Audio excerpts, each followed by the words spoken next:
what we're going to do rather, on tour is to talk about Guy Fawkes.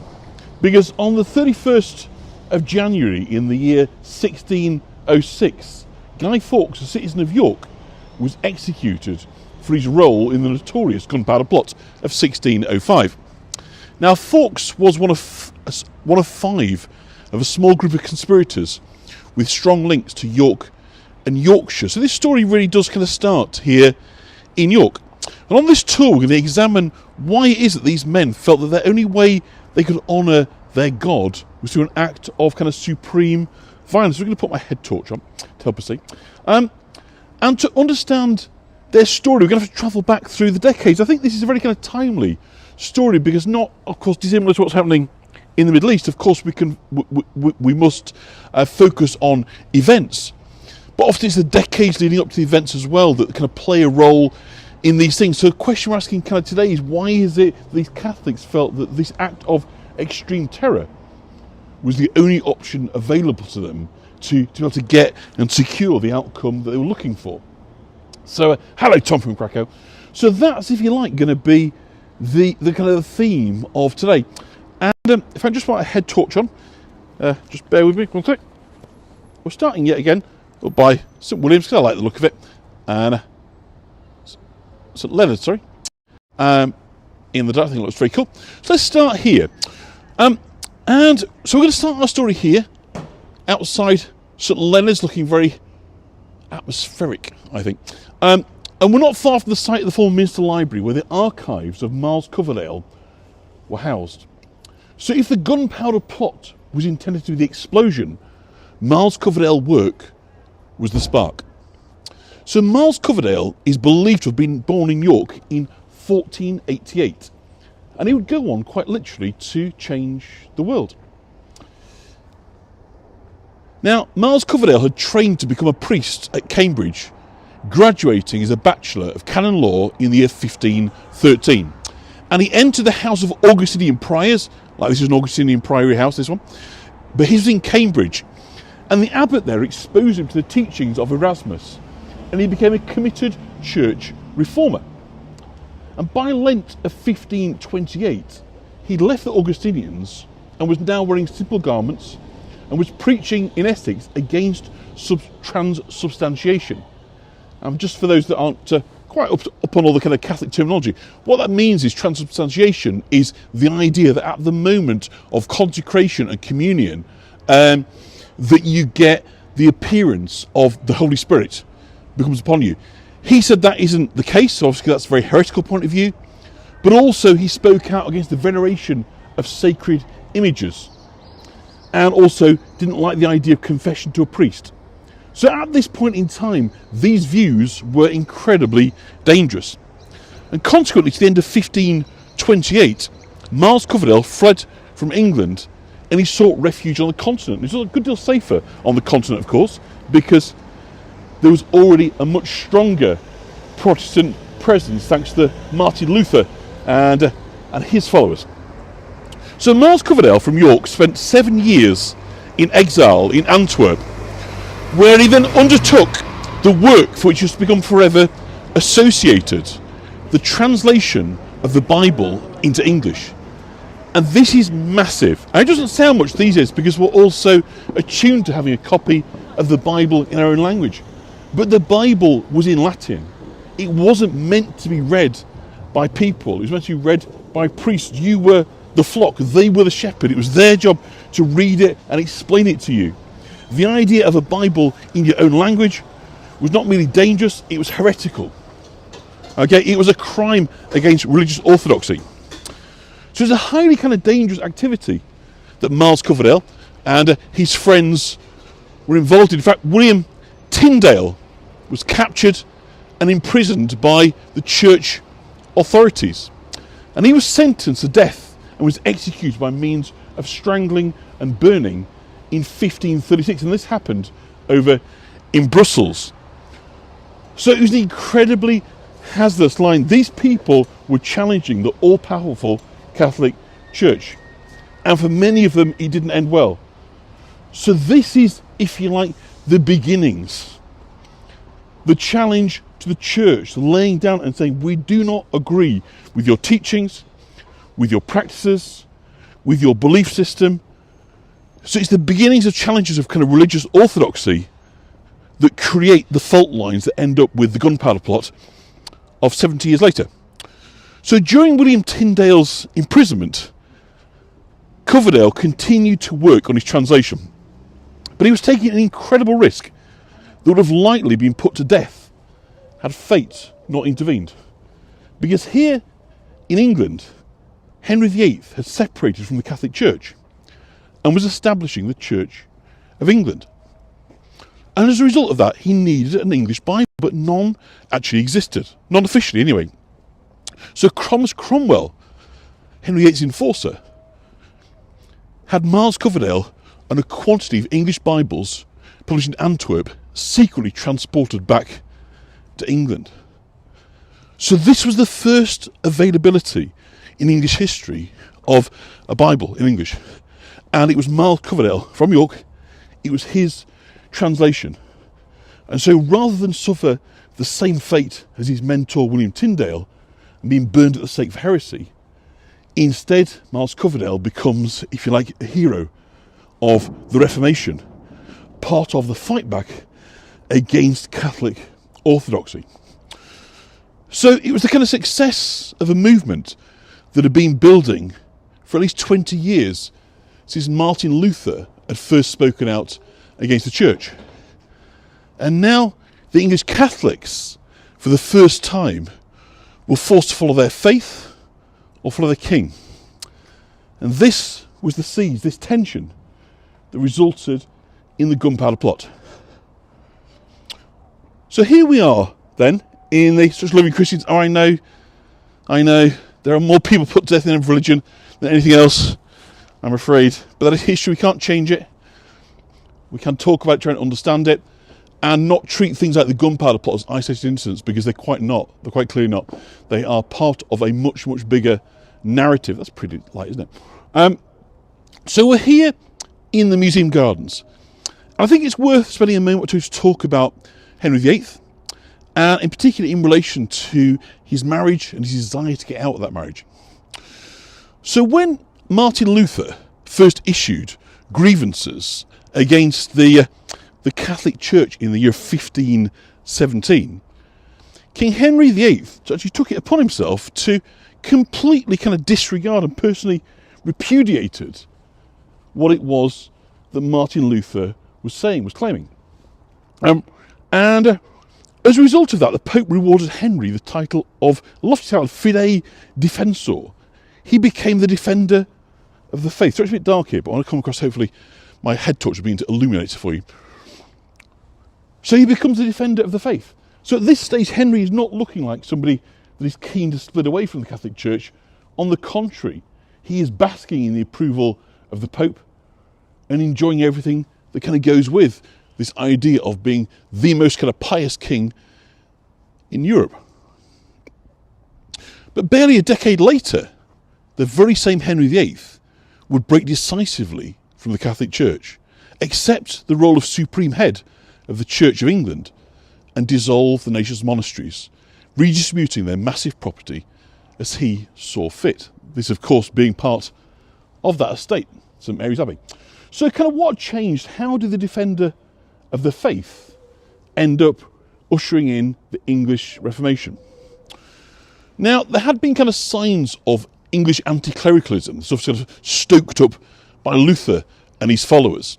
And that kind of been visible from the kind of 1520s. But Henry had very little kind of truck with that. And for the most part, Catholicism was kind of very well supported in England. Henry himself had kind of no wish or no need to kind of break with the church, because he kind of already enjoyed substantial power over the English church and his income. So he really had kind of no wish to pick a fight with them. And actually, he was also very, very pious. So consequently, he was very keen to be seen in a good light by the church. But by 1527, Henry had a big problem. His first marriage to Catherine of Aragon had failed to produce a son and a male heir to the throne. There had been two boys, both named Prince Henry, but both had died in infancy. And as a result of that, only Princess Mary was left as his heir. And Henry was kind of keenly aware that the last time a female heir had tried to claim the throne, it ended up in civil war. That was under Matilda, the Empress Matilda, Stephen and Matilda, the civil war of the 12th century.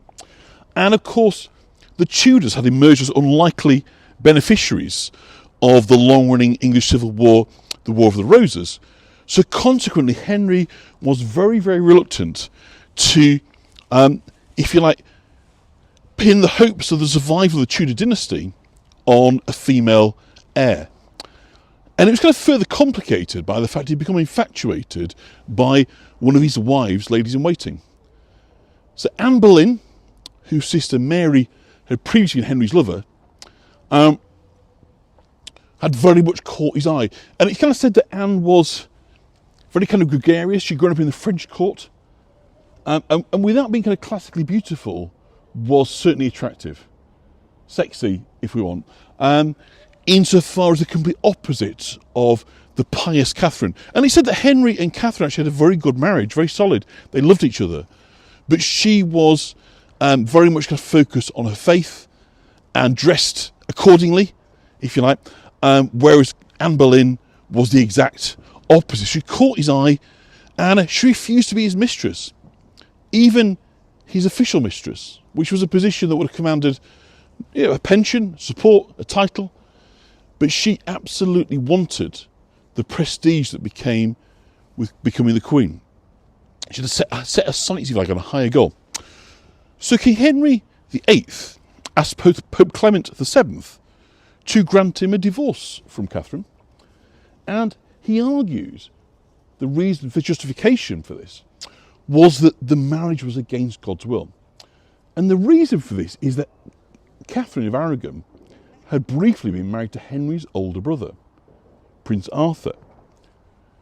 Now, if Prince Arthur had survived to adulthood, Henry never would have been king. One thing people don't always know about Henry VIII, he wasn't destined to become king. His brother died of plague at the age of 15.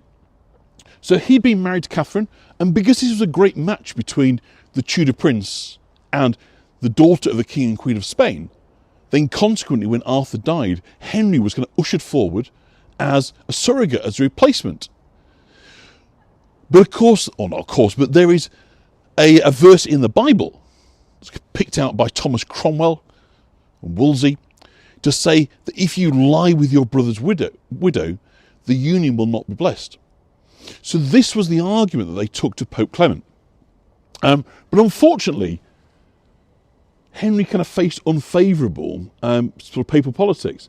Normally, kind of Pope probably would have given way on this one. It wouldn't have been kind of too difficult for England's king to get a papal dispensation to set aside his first wife and marry another when it was to produce an heir. There's a kind of clear understanding that in order to become a kind of strong ally, you need male heirs and so forth. So that would have been okay. That would have been okay. They probably would have got away with that. However, unfortunately, the timing really wasn't Henry's side, because that same year in 1527, the imperial troops of the Holy Roman Empire had attacked and destroyed Rome itself, forcing Pope Clement VII to flee the Vatican through a secret tunnel and take shelter in the Castel Sant'Angelo. So at that time, the Holy Roman Emperor belonged then to King Charles V of Spain. So in effect, the Pope really is a prisoner, and he is the prisoner of Catherine of Aragon's beloved nephew. So it's not simple. He can't simply give Henry what he wants, because to do so will be to antagonise the King of Spain, the most powerful Catholic ruler in Egypt, in all of Europe. So with the kind of papacy almost entirely under imperial sway, Clement VII was not in a position, he wasn't inclined to give Henry a divorce from his emperor's aunt. But he didn't want to completely deny Henry either. So he kind of stretched out, he tried to do nothing, tried to keep Henry sweet by sort of forever suggesting there was going to be a resolution, but it never quite came. Certainly not in the timescale that Henry was looking for. So Henry reached out through his minister, Cardinal Thomas Wolsey, to find a solution. But several years kind of rolled by, and Henry grew increasingly frustrated. Still, of course, waiting for Anne Boleyn to become more than simply his infatuation, but to become his wife, and of course then, hopefully, in order to be the mother of a male heir. So it was the clergyman Thomas Cranmer and the king's influential advisor Thomas Cromwell, who were both Protestants, that built a convincing case that England's king should not be subject to the Pope's jurisdiction. And eager to marry Anne, Henry appointed Cranmer as the Archbishop of Canterbury, after which Cranmer quickly granted Henry his divorce from Catherine. And in June 1533, a heavily pregnant Anne Boleyn was crowned Queen of England in a lavish ceremony. So Parliament then, the following year, passed what they called the Act of Supremacy in 1534, which solidified the break from the Catholic Church and made the king the supreme head of the Church of England. So again, sort of a moment in history that forces the Catholics to choose. Do they accept Henry as the head of the church, or is it the Pope they stick with their kind of loyalties? So this is the kind of pattern we're going to see over the history that kind of unfolds from this point, is this constant tension between what the Catholics must do as subjects of an English monarch compared to what their faith tells them they must do and papal degrees tell them they must do. So Henry is now in charge of the church, in supreme head of the church, and of course Cranmer and Cromwell are in positions of power. And of course there's a Protestant queen now by the king's side in Anne Boleyn. So at this stage England begins adopting some of the lessons from the Continental Reformation, some of the, if you like, the arguments, the answers that were being looked at by Tyndale and Miles Coverdale, including of course a translation of the Bible into English. And the Crown also moved to dissolve England's monasteries and take control of the church's vast property holdings. And so from the period of 1536 to 1540, we have the kind of greatest redistribution of property in England since the Norman conquest of 1066.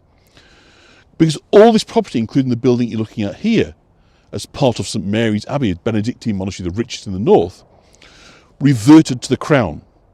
And Henry used this huge cash windfall to reward his councillors, both Protestant and Catholic, for their loyalties. Even Catholics were extremely tempted by the opportunity to increase their land holdings with this former monastic property. So what Henry did was very, very smart indeed. Not only did he close down the monasteries and kind of seize their wealth, their lands, their incomes, and so forth, he also then sold off the land at bargain basement prices. So what this did was it locked in the benefits to this relatively small group of powerful aristocrats, both from Protestant and Catholic, that they become beneficiaries. They were highly unlikely to want to see a reversion, because of course this would mean then having to return the lands to the church.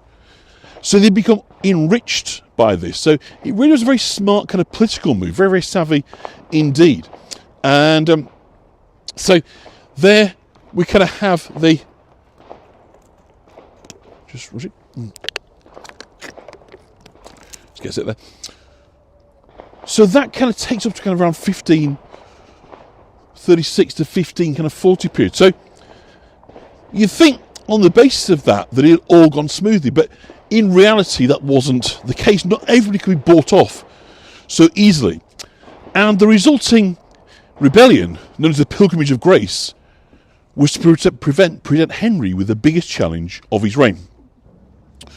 So uprisings against the kind of closure of the monasteries soon began to spread, first in Lincolnshire and then into neighbouring Yorkshire.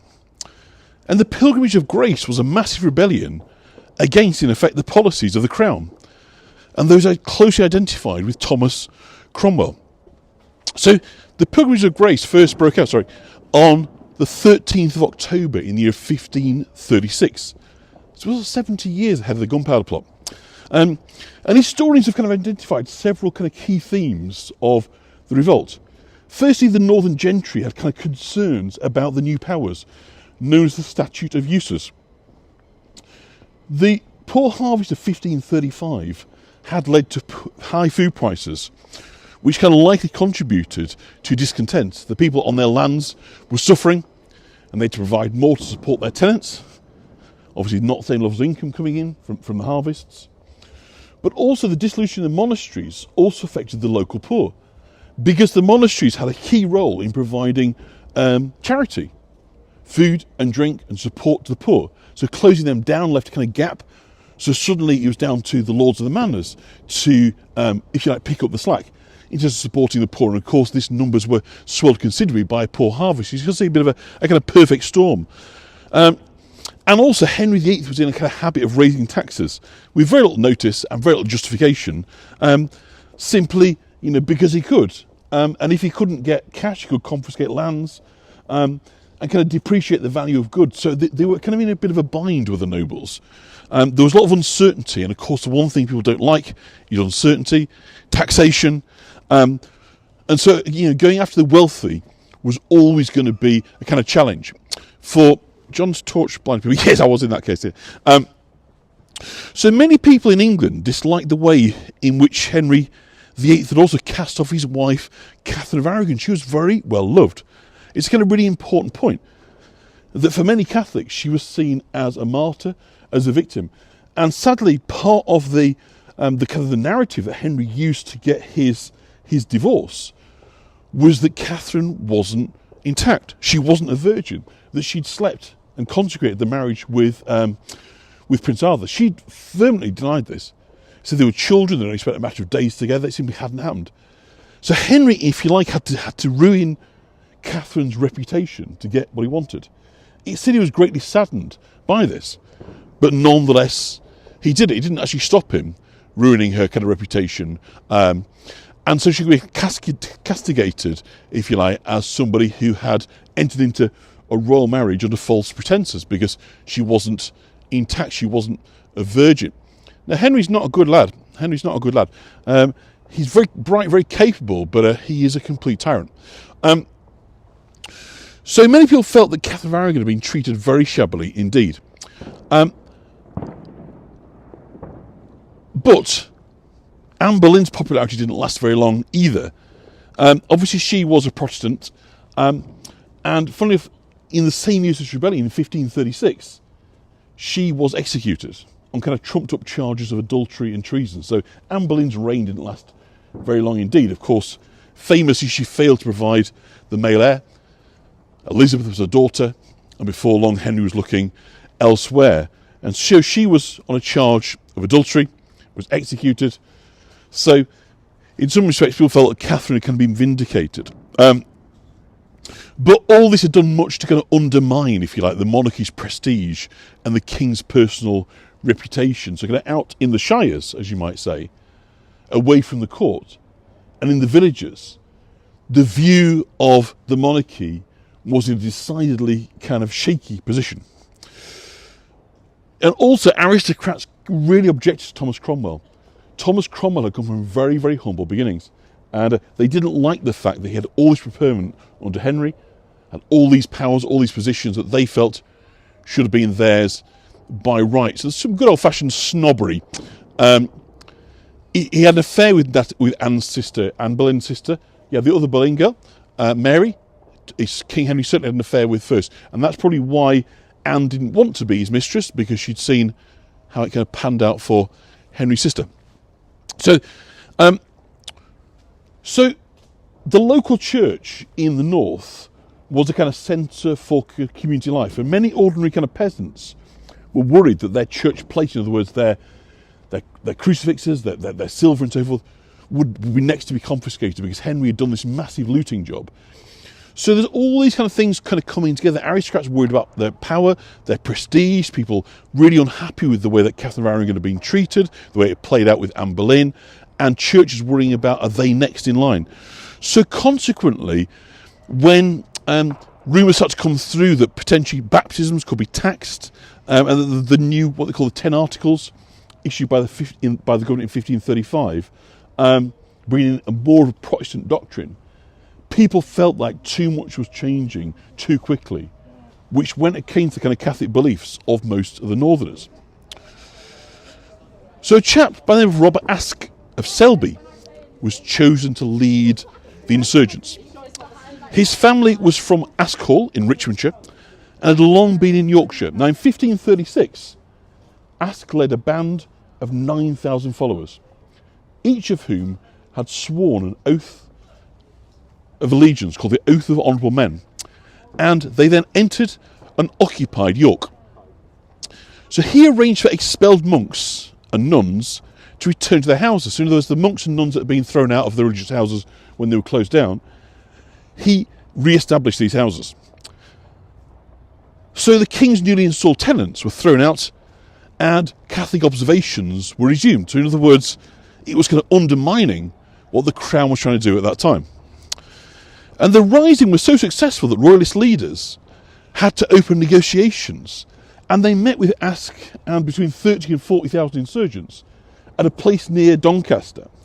And in early December of 1536, the Pilgrimage of Grace gathered at Pontefract Castle to draft a petition to present to King Henry VIII with a list of their demands. And the 24 Articles of the King, which was called the Commons Petition, was given to the Duke of Norfolk to present to the King on their behalf.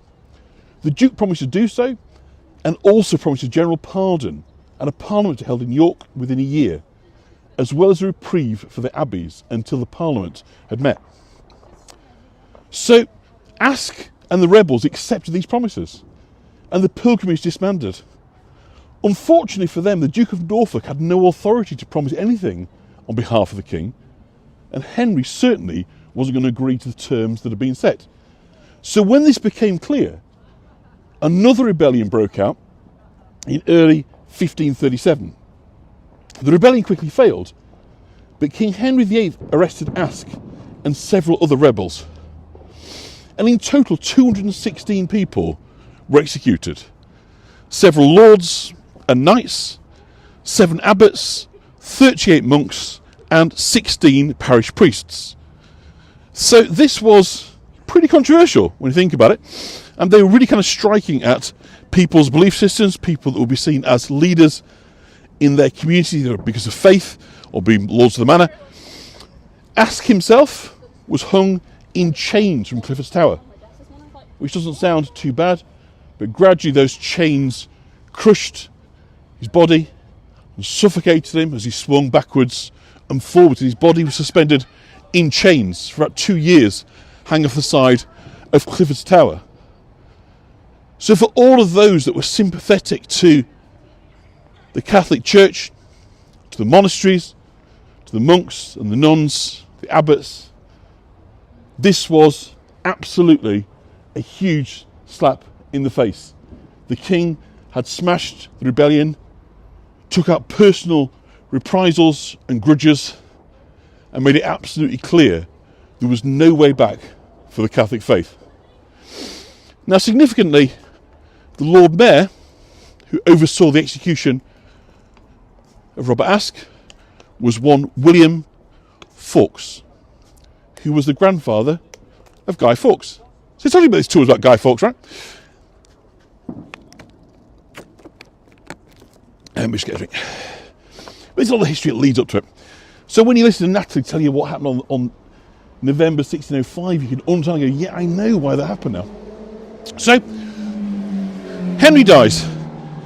And thankfully for Henry, his third wife, Jane Seymour, had succeeded in providing him with the male heir that he so desperately yearned for.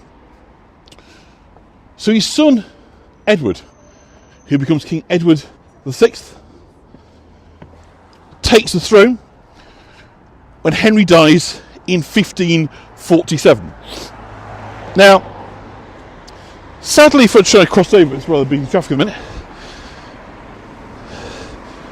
Sadly for Henry, and probably for England, Edward is merely 9 years old. And he is to become, how I might describe, the puppet of a cabal of very, very, very committed Protestants under Archbishop Cranmer, who are determined now to take the Reformation further and faster than Henry had ever been prepared to do. So Edward had been given a Protestant humanist education, and he held Protestants with kind of high expectations. And during the 7 years of his reign, a Protestant establishment would gradually implement religious changes that were designed to destroy one church and build another, in a religious revolution of ruthless thoroughness. Thoroughness. A lovely reflection of the river. So in 1547, the Chantries Act abolished the remaining chantries. So chantries, just a kind of reminder, were there to say prayers for the dead in the belief that you could intercede with intercessions, helping folk through purgatory by praying for their souls. So the chantries were taken apart. And again, huge amounts of money were in the chantries. So this was very much to the benefit of the crown, but absolutely cut across the orthodoxy of the Catholic faith. This money had been given to help souls pass through purgatory and on towards heaven. That's what they believed. That was what they'd been given the money for. Now it's being used for other things. So when they abolished the kind of chantries and confiscated their assets, they're pushing into doctrine. This isn't simply against property. It's about a belief system. And the Act is designed to kind of get rid of the remaining institutions that were dedicated for the prayers of the dead. They got rid of the monasteries, of the convents, of the priories, and now the chantries, many of which existed within secular churches. So they weren't standalone buildings, they were sort of chapels and so forth within cathedrals. So by closing these down one by one, they're kind of stripping away the old church. Now, under Henry VIII, the penalties for sticking to Catholic observances had been sort of fairly modest fines. England under King Henry VIII had been anxious not to kind of further upset the Pope. It was basically still a Catholic country, albeit with kind of one or two modifications. King Henry had been excommunicated, and so he was really keen not to do more to further alienate the Pope. But when Henry dies, all bets are off. And there's no way that this 9-year-old boy king is going to be in a position to stop what is going to happen next. And that is an attempt to place an iron grip on the faith and the laws around faith of England to ensure that nothing of this can slip backwards. It is cemented in law, in practice. So the second year of Edward's reign, 1548, was a turning point for the English Reformation.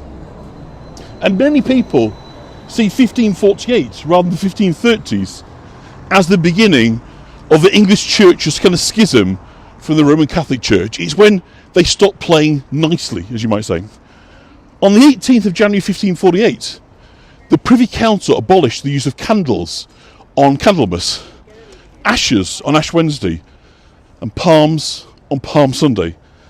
So they were going after the icons, the simple things that you didn't have to be a bishop or a priest to understand, that anybody that was involved in Catholic worship could understand that these were the tools, the symbols of faith. No more. On the 21st of February, the council explicitly ordered the removal of all church images, all the icons in the church. There was a great programme of whitewashing the insides of churches. So churches which up until that point had been highly decorated were suddenly now left plain, unveneered. A very, very different look indeed. Schism is a great word, isn't it? I mean, split, of course. So these are the kind of reforms of Edward VI. It becomes compulsory to attend Protestant services. Compulsory. So you no longer can just sort of like not turn up, you have to turn up. If you don't, you get fined. Saints, pilgrimages and relics are banned.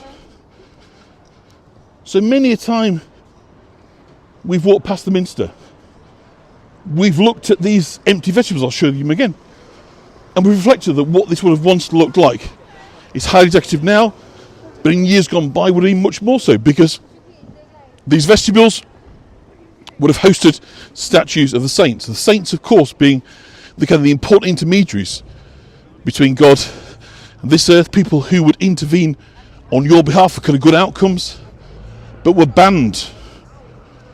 The veneration of saints was banned by Edward VI. So consequently, these were taken down. So when we see and look at the minster here, we can see the spaces where once the saints stood. But under Edward VI, they were all taken down. Everywhere we look, we see the evidence of this act against religious kind of iconography.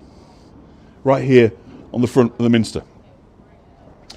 But the church right next to us here, St Michael of Belfry, is cast in darkness, so I'll put my head torch back on. Hopefully we can get you something of a view of that. Is important now, sorry, because this is the church here where Guy Fawkes was baptised. Now, the exact birthplace of Guy Fawkes is unknown. The exact birth date, rather. But he was baptised here in the Church of Michael le Belfry in York on the 16th of April, 1570. And as the customary gap between birth and baptism was 3 days, he was born probably around the 13th of April. And this is an appropriate location for the son of a prominent Protestant. Because when the church opened, it was the first post-Reformation church built in York. It replaced a kind of previously demolished Catholic church and was a symbol of the new world ushered in by Henry VIII's separation from the Catholic Church. So, I don't know if you heard that, I'll say it again, hard to believe, but Guy Fawkes was born into a very, very strong Protestant family. He was the second of 4 children, and he's the only son of Edward and Edith Fawkes. And he was born into the upper echelons of York society. So his father, Edward, worked as a lawyer in the ecclesiastical courts, and his job was to prosecute Catholics. Because obviously now we have these laws that said you had to go to church, you had to take part in Catholic communion, Protestant communion. They could now prosecute those that refused to do so. So that was what his father did. He prosecuted what they call recusant Catholics. And it was a kind of very busy time, because some 6 weeks before Guy Fawkes was born, Pope Pius V had issued a papal bull entitled Regnans in Excelsis, reigning on high. And this piece of papal legislation excommunicated Henry's daughter, Queen Elizabeth I of England. It declared her to be a heretic and released all English Catholics from obeying her. And just to run the point home, any English Catholic that did obey her was to be excommunicated. So just think about that for a moment. We've now got this raft of legislation which is making it incredibly difficult for Catholics to follow their own faith. But now the church is saying that if you follow anything the Crown tells you what to do, you're going to be excommunicated because the Queen is a heretic. So Catholics were torn between faith and country. The battle lines had been drawn, and this wasn't going to end peacefully. So it's important to kind of recognise the significance of the wealth and the respectability of the Fawkes family. William Fawkes, the grandfather of Guy, had married Ellen Harrington, the daughter of a wealthy York merchant. William was the first in the family who worked as an ecclesiastical lawyer. He'd served as sheriff in York in 1531, and that was the year that Henry VIII would drive Catherine of Aragon into exile. He was Lord Mayor in 1536, the year of Anne Boleyn's execution. So William Fawkes was established, this is his grandfather, through and through establishment, and was kind of responsible for the Reformation here in York. And they lived very near here. I'm just about to show you the plaque. The house they lived at was very near to 35 Stonegate. Now, because of the contemporary layout of the street, the building that they lived in is no longer visible. It's sort of behind the kind of current 35. So don't think this is where they lived, but it's rather a building that exists on the site of where they lived. I can show you. So his father, Edward, had followed his father into the job of notary to the ecclesiastical court, and was part of the early Reformation was fairly measured and gradual. the impending arrival of royal heir by the pregnant Anne Boleyn kind of hastened a more formal split. So here is the plaque. Look, Guy Fawkes, if hereabouts, Gunpowder plots, baptised. So again, just sort of working through these kind of elements. As these laws are coming in, it's the job of Guy Fawkes' family, his grandfather, his father, to kind of implement them. So Henry VIII appointed Cranmer, going against the wishes of the Pope, and Cranmer promptly annulled Henry's marriage of Catherine of Aragon, of course. So this is now where life is becoming incredibly difficult for English Catholics. The first kind of act of supremacy had made Henry Lord of the Church, and basically any obedience to the Catholic Church was now kind of bombed, but was absolutely kind of banned. And bit by bit, the penalties got higher. There'd been famous kind of refusals. Sir Thomas More, of course, had refused to accept Anne Boleyn as Queen and had paid for it with his life. But the kind of persecutions that followed were of a kind of very different ilk. Because when Edward died in 1553, England was faced with a very real possibility of returning to have a Catholic monarch. Mary, the daughter of Catherine of Aragon, was the heir to the throne. So these Protestants that had done so much to protect themselves, to kind of insulate themselves from any outside interference, now sought out an alternative. They fixed on Lady Jane Grey, a cousin, and installed her as the Queen, the famous 9-day Queen of England. And of course, it wouldn't wash. She had no legitimacy. And almost everybody amongst the powerful accepted that it was inevitable that Mary must become the Queen.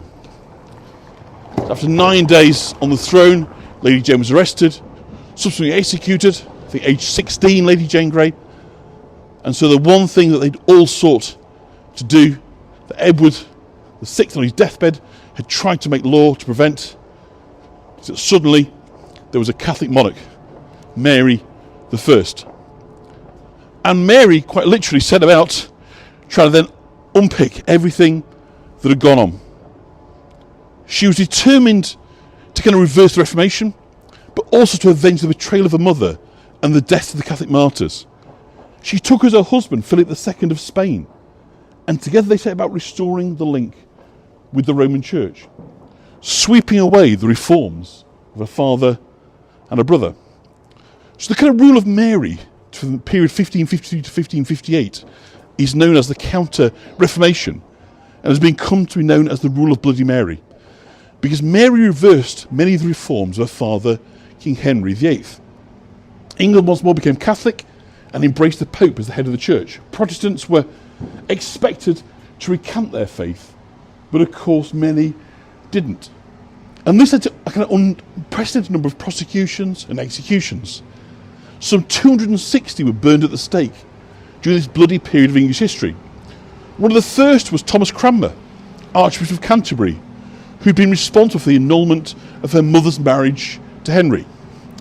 Initially, Cranmer had written a letter to Mary acknowledging her claim to the throne, but at a trial he withdrew this, and there's a famous image of his execution from Fox's Book of Martyrs, where he puts his hand into the flame before he dies, to burn off the hand that he'd used to sign the piece of paper, to basically convert and accept that he'd been in the wrong.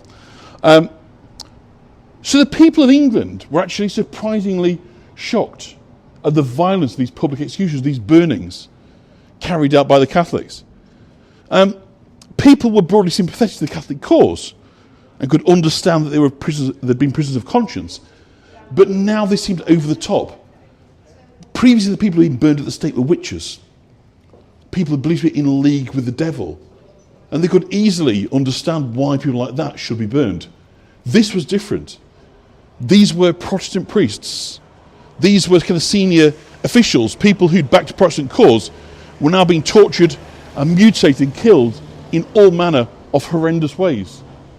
And of course, the stories began to grow of pregnant mothers being burned at the stake. Another story about a dog being thrown into the fire. And if you really want to upset the English, come after people's pets. So consequently, unfortunately, what happened under Mary was those that might be naturally sympathetic to allow freedom of religion were suddenly terrified. Will I be next? Will it be me that ends up being burnt at the stake? And so all sympathy really for the Catholic cause pretty much evaporated during that period. So after Mary died, she was on the throne for 5 years, her sister Elizabeth I came to the throne. It all reversed again. Crazily, we then went from having been under Henry, we had the gradual progress towards the Reformation, accelerated Protestantism under Edward, a complete handbrake turn and a reversal under Mary, and now again another handbrake turn, 180 degrees, and we now go back under Elizabeth to a real tightening of the screw. And this is the period into which Guy Fawkes is born. So, let me just take a sip of water. You just keep an eye on the time, because I know you wanted to join Natalie after this one, so plenty more to talk about, but I will make sure that I'm going through. So, at the same time as well, there was a sort of painting of the Catholic Church as being involved in sort of sexual transgression. There was an idea these people were deviants, that the Pope was the Antichrist, and that any involvement in the Catholic faith was in effect a kind of expressed desire to be acting in an ungodly fashion. And that the only way to deal with some Catholics, the public view, was to kind of crush them. So I guess not dissimilar to the current view, obviously with what's happening in the Middle East, is you've got to be incredibly firm. That's the best way to deal with it. And that's a very natural kind of reaction to when people feel scared, right? So no matter what the cost, the Catholics must be driven out. So again, very contemporary themes being kind of played out here. But kind of how would it kind of come to this in a country that had been avowedly Catholic just a few decades earlier, where Henry VIII had been the defender of the faith? And it's just momentum and events, but also this idea of people being prepared to die. There's something very, very powerful about martyrdom. It really kind of pushes others, encourages others to kind of follow the line. So the tougher they made it to be a Catholic, the stronger the desire to fight back. And so this is what young Guy Fawkes was about to find out. So Guy Fawkes' father died when Guy Fawkes was only 9 years old. And she marries, his mother remarries, a chap called Dennis Bainbridge of Scotland in North Yorkshire. And he then starts schooling at St Peter's School, which is about maybe half a mile or so from where we are now. He was on Gillygate then. It's now up on Clifton, but at that time it was on Gillygate. And St Peter's School is run by Jesuits, so Catholic priests, Catholic sympathisers. And suddenly Guy Fawkes is mixing with the families of North Yorkshire successful Catholics. He meets the brothers John and Christopher Wright and Thomas Winter. And this is the time where it's become so dangerous for Catholics to celebrate their faith openly. There starts to be secret association, what they call recusant Catholics, that meet in one another's houses, that create spaces to celebrate their faith. The era of priest holes, of course, places you could hide priests. And so into this kind of environment that one of York's most kind of famous stories plays itself out. And this relates to the martyrdom of Margaret Clitheroe. So Margaret Clitheroe was born in 1556, so she was 14 years older than Guy Fawkes. And she was born as the daughter of a respected businessman and one-time sheriff of York, so a very similar background. Born into kind of respectable Protestant family. She'd been part of the establishment and had grown up sort of seeing the kind of trappings of power. But she married a butcher by the name of John Clitheroe, who was actually the chamberlain of the city in the year 1571. So again, John Clitheroe was part of the establishment, part of the Protestant establishment, but he converted to Catholicism in the year 1574. So that was when Guy Fawkes was 4 years old.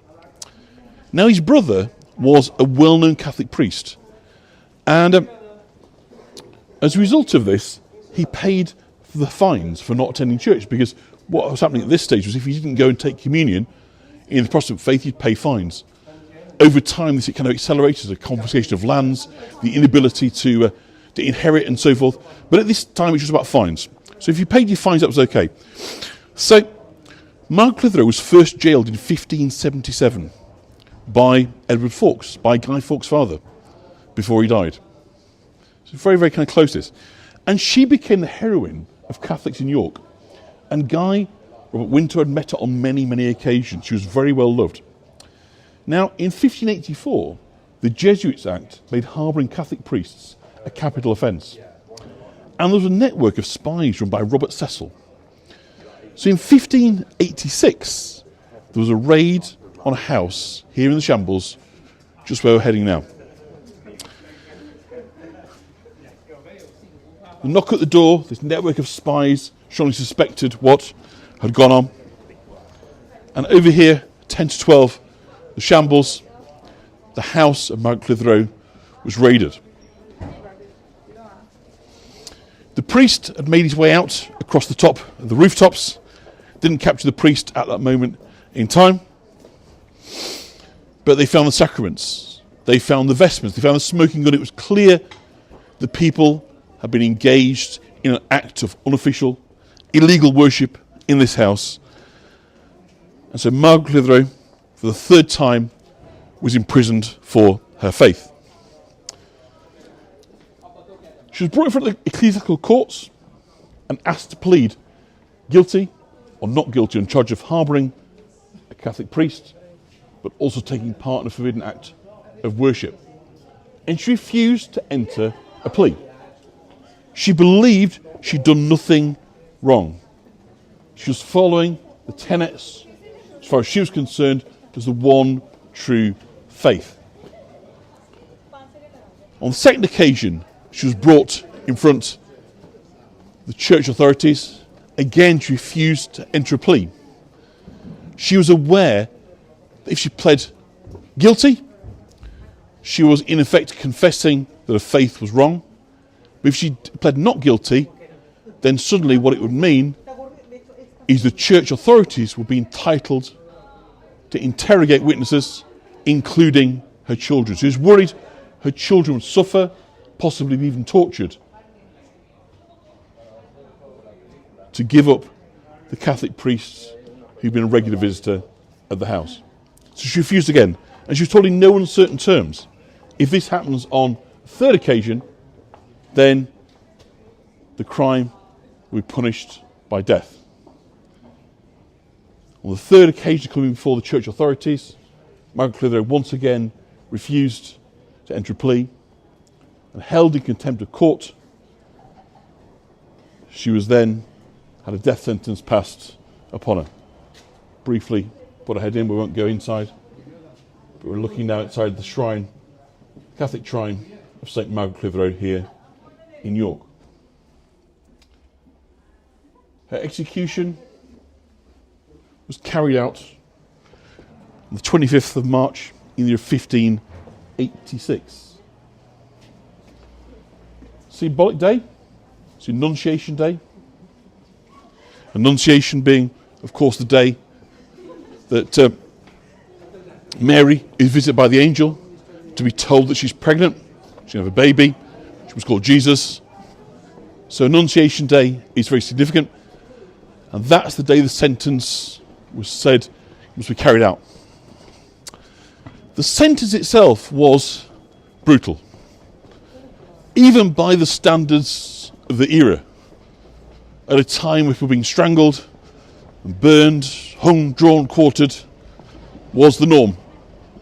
There's something especially brutal about the execution of Margaret Clitheroe, particularly when one recognises she was actually pregnant with what would have become her fourth child.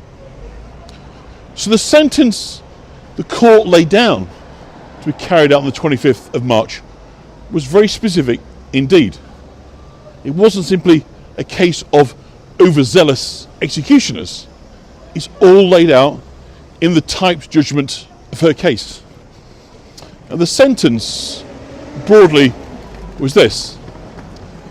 that she was to be taken to Ouse Bridge, where we're heading right now. Once there, she was to be stripped naked. And that, of course, for a pious lady, for any lady, starts with humiliation. So this isn't just about death. This is about humiliation as well. She's been laid down on the bridge with a small, sharp stone at the centre of her back. They instructed that her door, her oak door, be taken off the hinges on a house in the shambles, and that this door should then be placed upon her. So she's lying down, she's naked, she's got a small sharp stone under her back, and she's got a wooden oak door laid upon her. They were then told to begin placing on stones gradually with increasing weights, so that it was said she wouldn't die until the evening of the third day. In other words, not only was this punishment to be humiliating, vindictive, it was to be agonising. 3 whole days of suffering before she'd be allowed to finally die. Gradually, her body and bones being crushed. Agony. It's very difficult for us now to even conceive of this, particularly, as I say, we knew, as they did, she was with child. So this was, in effect, a double murder. What we know is that throughout her time in prison, and indeed on her day of execution, she was followed by bands of Catholics. Those that were loyal to her, that stayed with her till the last, were prepared to stay with her for a 3-day vigil to ensure she would have the company and the support of York's Catholic population, that she wouldn't be alone. Now, as it was, those that were pregnant believed they witnessed a miracle, because rather than taking 3 days to die, she actually died within 15 minutes. It was a great gift, a saving, if you like, to Margaret Clitheroe, that she didn't have to suffer anything like the way it was intended. She was, in effect, given something of a pass. Of course, she still died, and died in agony. But the blessing was, it was very quick. What we do know, and strongly suspect, is this happened in the presence of Guy Fawkes, Robert Winter, Thomas Winter, John Wright, Christopher Wright, the Catholics of York, that were all going to go on to become members of the Gunpowder Plot. That this was, if you like, the final trigger in a process of gradual radicalisation. What is it can we do? So the attitudes begin to change. 3 months later, the priest that she'd been harbouring, a man called Francis Ingleby, I do beg your pardon, was taken from York Castle to the Knavesmire, where he was hanged, drawn and quartered. This is the spot, by the way, Margaret Clitheroe was martyred on the 25th of March 1586. So now her priest, Francis Ingleby, met another grisly fate, hung, drawn and quartered, the 3rd of June 1586, again in the presence of Guy Fawkes, John Wright, Christopher Wright, Robert Wintour, Thomas Wintour, and Francis Ingleby had the distinction of being the maternal uncle of both Thomas and Robert Wintour. This was getting really close. This was now family. This is how close it was getting to these Catholics. The crime, of course, being a Catholic priest, a crime punishable by death under the Jesuits Act of 1584. And this does seem to have kind of been a turning point for these kind of Catholics. Up until this point, they believe the situation may improve. But suddenly, they decided something more drastic needed to happen. And they looked to Spain. Now, Philip of Spain believed that the throne of England was rightfully his. That when Mary died, his wife, it should have come to him and not to Elizabeth I, her half-sister. He didn't recognise Elizabeth as legitimate queen. So there were plans to invade based on the support of English Catholics that rallied to support of an invasion and restore a Catholic monarchy. So in 1588, the Armada is launched. This is the chance the Catholics have been waiting for, but it fails. Hopefully this is allowing you to put these bits and pieces of history together in a sequence to understand. So the Armada was about putting a Catholic monarch back on the throne, was supported by Guy Fawkes and the conspirators. That's what they wanted to see happen. Didn't happen. So in 1590, Guy Fawkes marries as a child, and the following year, in 1591, he inherits his father's estate in Clifton, York, which he sells. And he goes off to join Spain's army in Flanders that was fighting the forces of the Protestant Dutch in the Netherlands. And while Guy Fawkes is fighting in the Netherlands, kind of serious disquiet is growing amongst English Catholics, who are increasingly unwilling to put up with the disadvantages they were subjected to. He's recruited as a kind of diplomatic messenger between the King of Spain and English Catholics keen to support an overthrow. And at this time, Elizabeth is getting older. It's clear that she's going to die without descendants. So James I, her Scottish cousin, the son of Mary Queen of Scots, is become the heir presumptive. So Catholics visit Scotland, and they get the impression that James is going to be easier on Catholics, so they decide to stay their hand. Elizabeth is going to be dying soon. So consequently, when James comes, that's going to be the answer to their prayers. Now, James was hoping to marry his son Charles, who becomes Charles I, to a Spanish or a French royal and build a treaty. So consequently, he kind of makes vague promises about easing up on English Catholics to appease, if you like, the French and Spanish royal houses. And in 1603, Elizabeth finally dies and James becomes king. This is the moment that English Catholics have been waiting for, the moment of their emancipation. And he was more tolerant. But James equated loyalty to the crown to include loyalty to the faith. And so the last remaining hope of the Catholics was another Spanish-led invasion.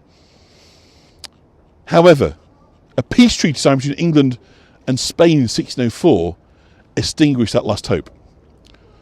So, with war over, Guy Fawkes headed home to England, an experienced soldier, expert in explosives, with a bitter hatred for the English crown. It was time to hit back. So I do hope you've enjoyed that primer in English history, that it will begin to make sense of what you're going to hear next, I'm sure, with Natalie, the story of the events immediately before and on and after the 5th of November 1605. It certainly wasn't a one-off. Understanding this, like events that are happening right now around the world, is not simply about single events. Whilst, of course, they will trigger responses and further events, it's always important for us to kind of look back and go, okay, what are the primers behind this? What are the kind of key elements? What's been going on in the background that's brought people to a point where they believe that the only way to express themselves is through extreme violence, that they've run out of other options. So that is, hopefully, a useful start for today. And that, as ever with history, we can see parallels between our kind of modern life, modern kind of geopolitics, and the modern choices that kind of people are forced to make, and the very poor choices often that people take when they're under very, very stressful situations and believe that unfortunately they've got nothing to lose. So hopefully you've enjoyed that. I will just flick back, because I'm in a bit of light now, and you can see me. If I can just find, it's all dark, so I can't find the button. There it is. Lost it again. So if you can see me, I'll just put my torch off, so I don't want to blind you.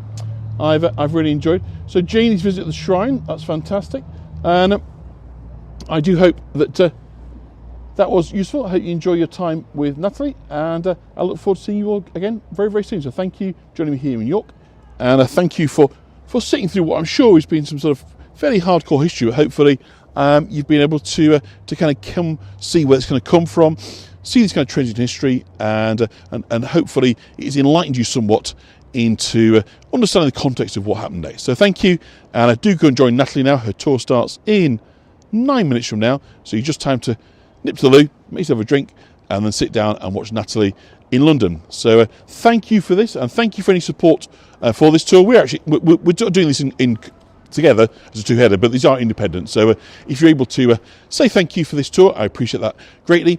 Otherwise, do give me a follow and like the video and so forth afterwards on YouTube. All the kind of nice things that you can do for us. So thank you very much from York. I'm going to say good night. Thank you and bye-bye.